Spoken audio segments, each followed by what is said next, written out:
তখন থেকে মহারাজ কি লিখছেন খাতায়?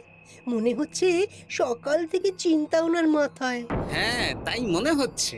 আমাদের সাথে কোনো কথাই বলছেন না, শুধু লিখে চলেছেন। একজন মানুষ মনোযোগ দিয়ে কাজ করছেন আর তোমরা ক্রমাগত বকে চলেছো।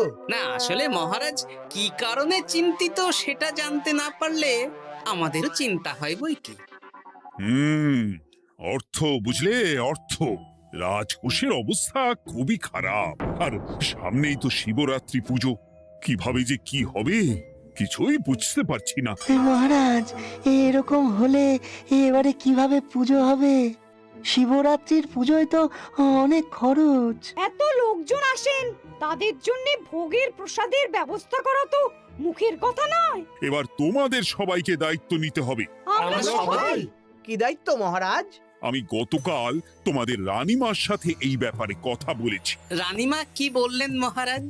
দেখো, তোমরা সব সভাসদেরা যদি মুক্ত হস্তে দান করো আর রাজকোষ থেকেও যতটা সম্ভব অর্থ সাহায্য দিয়ে এবারে পুজো এবং ভোগের আয়োজন তাহলে সুসম্পন্ন করা যাবে। দানের চেয়ে বড় পুণ্যকর্ম আর কি আছে? যে সভাসদ সবচেয়ে বেশি দান করবে তাকে পরে কিছু অর্থ সাম্মানিক হিসেবে দেওয়া হবে। আচ্ছা মহারাজ। তাহলে আজ রাজসভার আলোচনা এইটুকুই রইল, বাকি কথা পরে হবে। বলি গিন্নি, আমি খুব সমস্যার মধ্যে আছি বুঝলে। হ্যাঁ, তোমার তো অর্থের টান ধরলেই আমার কথা মনে পড়ে গো। কি করে বুঝলে? বাবা, বুঝবো না? এতদিন ধরে তোমার সাথে সংসার করছি, তাও বুঝবো না? আমি কি আজকাল আর তোমার কাছে চাই বলো? আমার মা আমার নাম রেখেছিল পার্বতী, আর বলেছিল দেখিস তুই ভগবান শিবের মতন বর পাবি। তোমাকে পেয়েছি, কিন্তু সাথে পেয়েছি অভাব। হ্যাঁ, সে যতই অভাব হোক, মন্ত্রী মশাইয়ের মতো স্বভাব তো নষ্ট করিনি গিন্নি। সেই জন্যেই তো তোমার সংসারে পড়ে আছি গো, নইলে কবে এই চাল চুলোহীন সংসার ছেড়ে চলে যেতুম। হ্যাঁ, বলছি শোনো না, ওই কিছু মোহরের খুব দরকার। এবার মন্দিরে শিবরাত্রির পুজো হবে, কিন্তু মহারাজ তেমন খরচ করতে পারবেন না। তাই তাই কি? তাই আমাদের সব সভাসদদের বলেছেন দান করবার জন্য। এই দেখো, আমার যা গয়নাগাটি ছিল সবই তো বন্ধক রাখা আছে, নইলে বলতাম। আরে বাবা, সে তো জানি, কিন্তু আর কোনো উপায় নেই। কি বলি বলো তো? দেখি কি করা যায়। আরে বাবা রে বাবা, এত চিন্তা ভাবনা না করে বাবা মহাদেবের ওপর ভরসা রাখো গো, উনি কোনো একটা পথ দেখাবেন। দেখো, দেখা যাক গিন্নি, উনি এখন আমার আশা ভরসা।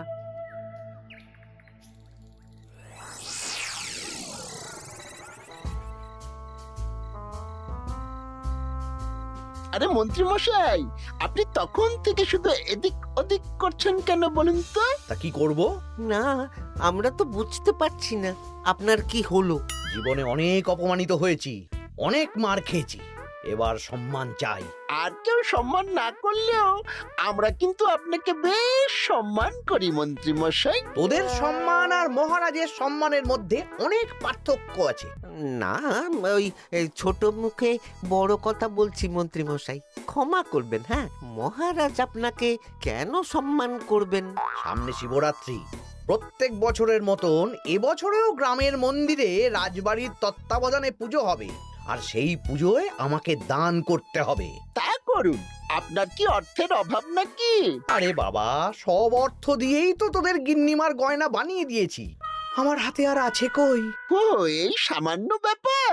আপনি মাছের তেলে মাছ ভাজুন। হ্যাঁ, আমিও তো তাই বলতে চাইছি। খোলসা করে বলতো তুই কি বলতে চাইছিস? মানে আমি বলতে চাইছি, আপনি আমাদের দায়িত্ব দিন, আমরা রাজ্যবাসীদের থেকে চাঁদা তুলবো, ভিক্ষে করব। আরো অনেক কায়দা করে অর্থ উপার্জন করে আপনার হাতে দেব, আর সেই অর্থ আপনি নিজের বলে চালিয়ে দেবেন। ব্যাস, তাহলে তো আমার 90% চিন্তাই মাথা থেকে নেমে গেল। ব্যাস, আর কোনো চিন্তা নেই।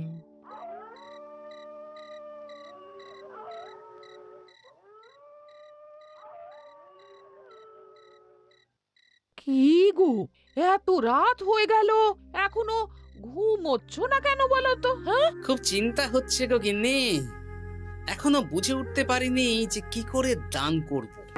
শুধু অর্থদানই কি দান নাকি গো? শিব ঠাকুর তো আমাদের প্রত্যেকের মধ্যেই রয়েছেন গো। হ্যাঁ, তা তো তিনি আছেন। তুমি বরং ভক্তদের সহযোগিতা করো। পুজোর দিন ভক্তরা দূর থেকে যাতে মন্দিরে আসতে পারে সেই ব্যবস্থা করো। মন্দির প্রাঙ্গণ পরিষ্কার পরিচ্ছন্ন রাখো। হ্যাঁ, ঠিক বলেছো গিন্নি, এটা তুমি ঠিক বলেছো।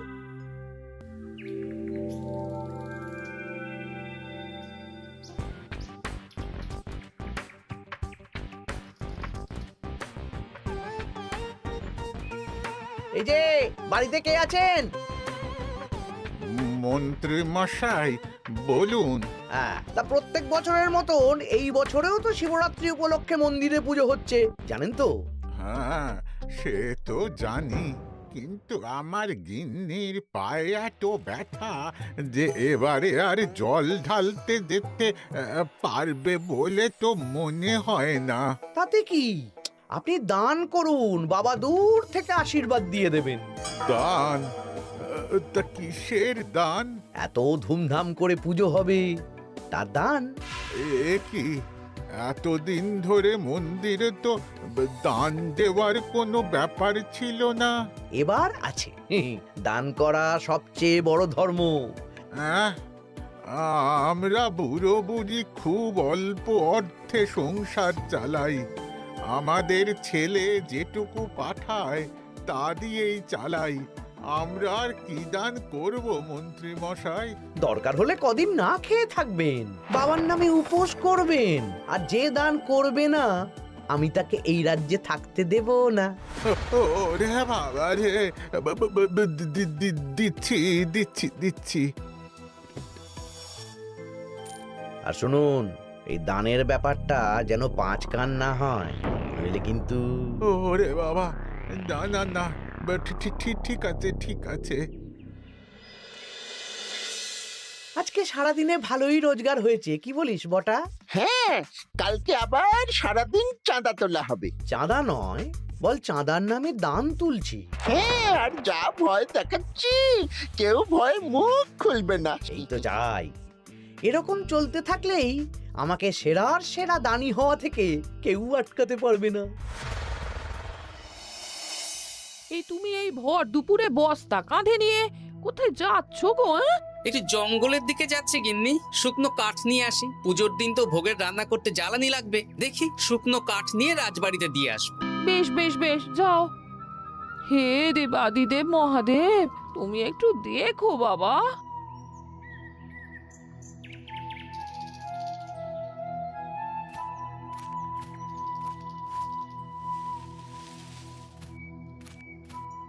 আরে আরে, নগেন খুঁড়ো না, এই সময় কাঠ কুড়োচ্ছ কেন?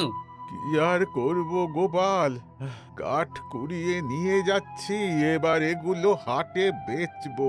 সে কি গো, তোমার ছেলে তো শহরে চাকরি করে বলেছিলে, এ মাসে সে অর্থ পাঠায়নি?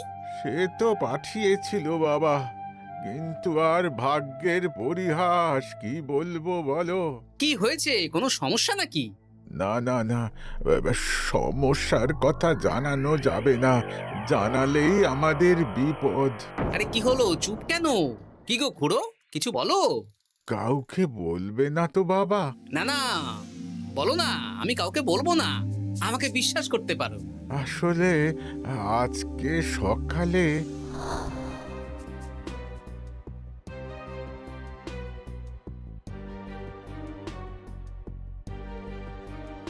হ্যাঁ, মন্ত্রী মশাই? হ্যাঁ, শুধু আমাদের বাড়ি থেকে না, গ্রামের সব বাড়ি থেকে তুলেছে। ঠিক আছে খুড়ো, তুমি নিশ্চিন্তে থাকো। আর আমার চিন্তার শেষ নেই। আমার গিন্নির কদিন ধরে এত পায়ে ব্যথা যে এবারে অতটা হেঁটে মন্দিরে বাবার মাথায় দুধ ঢালতে যেতে পারবে না। ঠিক আছে, তুমি একদম চিন্তা করো না, আমি দেখছি কি করা যায়।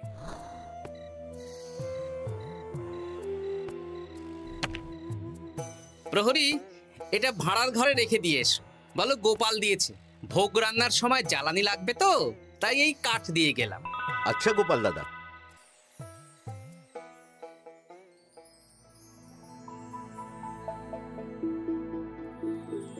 তারপর সবাই কিছু অর্থের যোগান করতে পারলে মহারাজ, আমি 5 মোহর অর্থ সাহায্য করতে চাই। আমিও 5 মোহর মহারাজ। বেশ। গোপাল, মহারাজ, এখন আমার হাত একদম খালি, তাই আমি অন্যভাবে সহযোগিতা করার চেষ্টা করছি। কিরকম? এই তো গতকাল আমি 1 বস্তা কাঠ দিয়ে গিয়েছি, আজকে আরো দেব। তারপর আগামীকাল মন্দির চত্বর পরিষ্কার করব, আগাছা পরিষ্কার করব, পুজোর দিন ভিড় সামলাবো, যারা দূর থেকে আসবে তাদের একটা গরুর গাড়ি করে নিয়ে আসবো। আচ্ছা, বেশ বেশ, কর। মন্ত্রী, মহারাজ, এই নিন। এতে 200 মোহর আছে, আমি আরো দান করব, আপনি কোনো চিন্তা করবেন না মহারাজ। বাহ বাহ বাহ বাহ বাহ, এ তো বিশাল ব্যাপার। আমি জীবনে অনেক পাপ করেছি, তাই এখন দান করে একটু যদি পুণ্য লাভ হয় সেটাই আশা। বেশ বেশ। পণ্ডিত, তুমি আর রাজবৈদ্য তাহলে পুজোর দশকর্মা দ্রব্যাদি কেনাকাটা শুরু করো। এখন ধারে নিয়ে আসবে, পুজোর পরে সব শোধ করে দেওয়া হবে। আচ্ছা মহারাজ, ঠিক আছে। তাহলে আজকে আমি আর পণ্ডিত মশাই দুজনে বাজারের দিকে যাব আর সব দশকর্মার দ্রব্যাদি কিনে নিয়ে আসব। হ্যাঁ হ্যাঁ, তাই কর।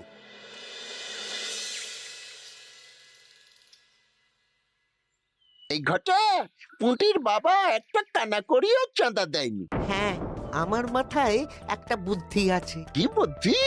দেখ, ওদের বাড়ির বাইরে একটা শাড়ি ঝুলছে। শাড়িটা দেখে খুব একটা ওই পুরানো মনে হচ্ছে না।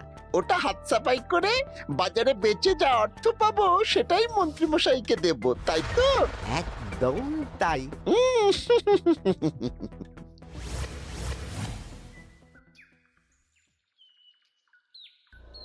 হাই পুটি, দেখ তোদের বাড়ি থেকে বটা ঘটা কাকা শাড়ি চুরি করছে। হ্যাঁ, তাই তো। ন্যাপলা,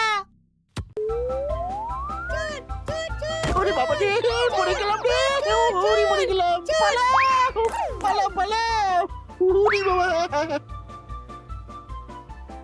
এই কি হয়েছে রে? চিৎকার করছিস কেন? আর বটা ওভাবে পালালো কেন? এই গোটা গোটা কাকা ওই পুটির মায়ের শাড়ি চুরি করে পালাচ্ছিল, আমরা ধরে ফেলেছি। সাব্বাস, এই তো চাই। তার মানে মন্ত্রী মশাই এখন দান করার জন্য চুরিও করাচ্ছে। বাহ! কি ভাবছো গোপাল দাদা? না, কিছু না। আচ্ছা পুটির বাবা, তোমাদের বাড়ি মন্ত্রী মশাই চাঁদা তুলতে আসেননি? এসেছিলেন তো, কিন্তু আমি বলে দিয়েছি আমি পারবো না। নিজেদের বীজ ধান কেনার অর্থ নেই, চাঁদা দেবো কি করে? আচ্ছা, এই ব্যাপার, এবার বুঝতে পেরেছি।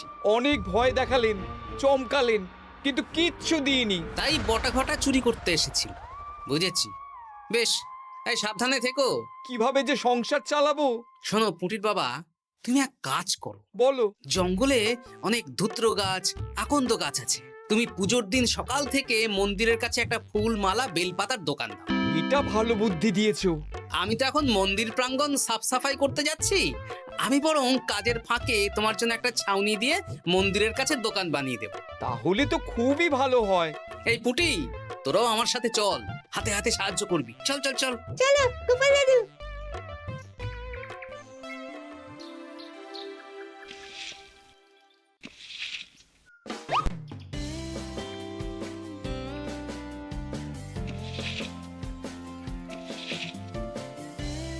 দাদু, এই জায়গাটা গর্ত আছে, তাই মাটি নিয়ে এলাম। এই তো বুদ্ধিমান ছেলে, এবার ঢেলে দে।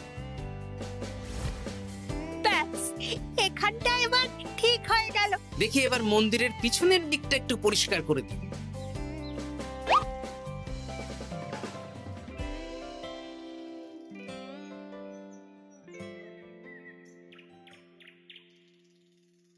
জয় মহাদেব।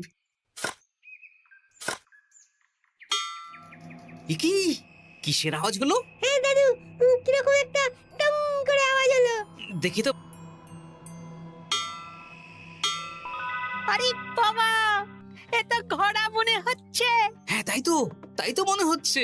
জয় মহাদেব। বের করো বের করো। এই তো।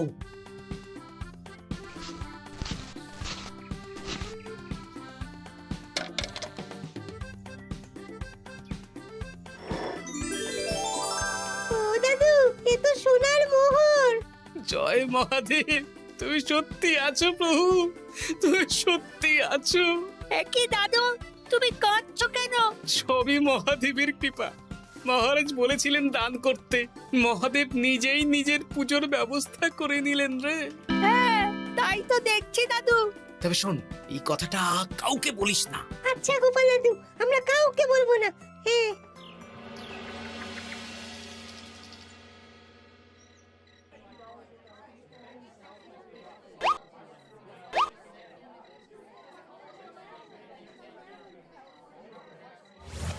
এবার আগামীকাল পুজো।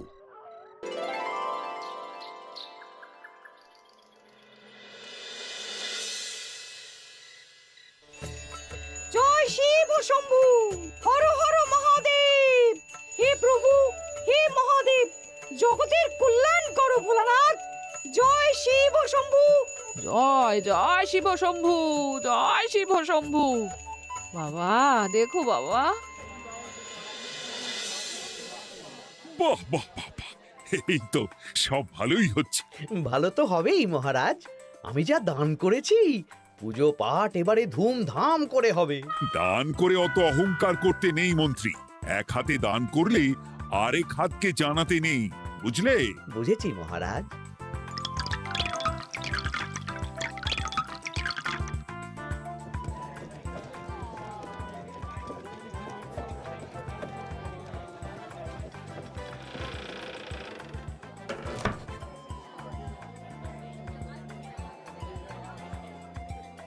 আসুন খুড়িমা, আপনি আসুন। সত্যি গোপাল, তোমার মতো মানুষ হয় না। আমার পায়ে বড় ব্যথা, ভেবেছিলাম এই বছর হয়তো মন্দিরে আসতেই পারবো না। আহা, আমি তো আপনার ছেলের মতন। আর কাল আবার আসতে হবে, বড় মাঠে ভোগের আয়োজন আছে, গাড়ি পাঠিয়ে দেব, কেমন? বেঁচে থাকো বাবা, বেঁচে থাকো। দেখো দেখো গোপালকে দেখো, ও হয়তো অর্থ সাহায্য করেনি, কিন্তু অন্যভাবে কত সাহায্য করছে। এই মন্দির প্রাঙ্গণ থেকে সব আগাছা পরিষ্কার করেছে। মহারাজ, আপনার সাথে কিছু কথা আছে। কি কথা? এখানে বলা যাবে না, যা বলবো আড়ালে। আচ্ছা চল।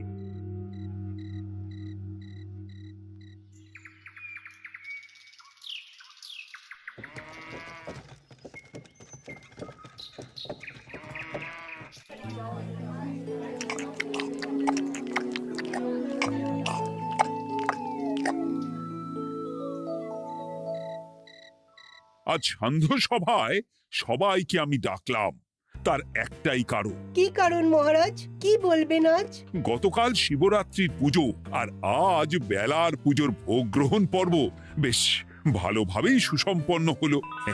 এতে আমি খুব খুশি ও শান্তি পেয়েছি। তাই মহারাজ আমাকে সম্মান প্রদান করবেন, তাই তো? আমার মনে হয় আমি সবচেয়ে বেশি দান করেছি।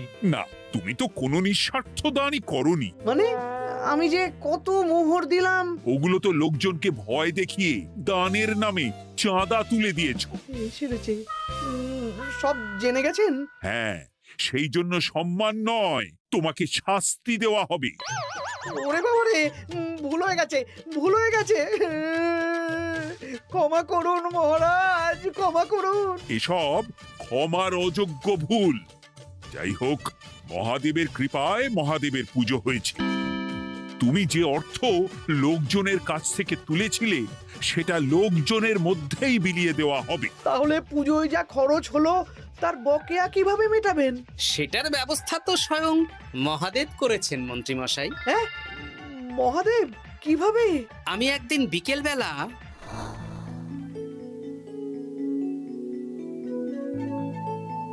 ওরে বাবা, এক ঘোড়া সোনার মোহর। হ্যাঁ, এক ঘোড়া সব মহারাজকে দিয়ে দিয়েছি।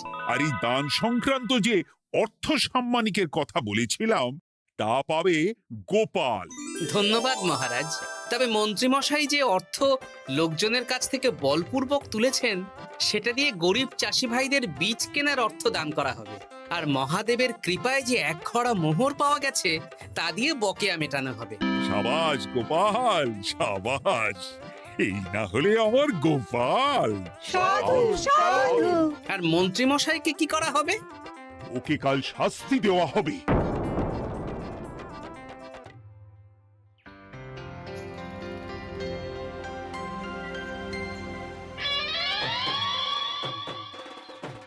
ও মহাদেব, ও শিব ঠাকুর, আমাকে ক্ষমা করে দিন, ক্ষমা করে দিন আমাকে। ওসব না বলে একবার কান ধরে উঠবস করুন আর একবার করে বলুন, জয় মহাদেবের জয়। জয় মহাদেবের জয়, জয় মহাদেবের জয়, জয় মহাদেবের জয়। সবই মহাদেবের দান।